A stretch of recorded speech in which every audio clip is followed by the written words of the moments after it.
আইন শৃঙ্খলা বাহিনী আপনারা সতর্ক থাকবেন। ছাত্র সমাজকে বলে দিচ্ছি, তোমরাও সতর্ক থাকবা।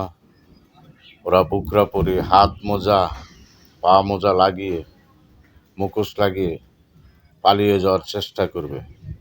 যারা এই রাজ্যে বাংলাদেশের টাকা পয়সা লুট করে খেয়েছে, ধন সম্পদ লুট করে নিয়ে গেছে রাজ্যের, তারা পালিয়ে যাওয়ার চেষ্টা করবে। মনে করেন একজন দাড়ি কামায়ও যাওয়ার চেষ্টা করছিল, সে ধরা খাইছে, রেহাই পাবে না। যত নেতা আছে পালিয়ে যাওয়ার চেষ্টা করবে। যে কোনো মুহূর্তে তোমরা সতর্ক থাকবা, তারা যেন দেশ ছেড়ে যেতে না পারে। তাদেরকে ধরে আইনের হাতে তুলে দিয়ে তাদেরকে কঠোর শাস্তি দিতে হবে। তাদের কাছ থেকে এই টাকা পয়সা উদ্ধার করতে হবে।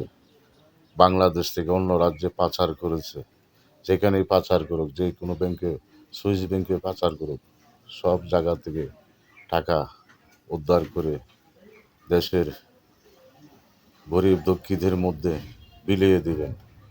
ওই দেশে আর অভাব অনটন থাকবে না, গরিব থাকবে না, দেশে কোনো হাহাকার থাকবে না।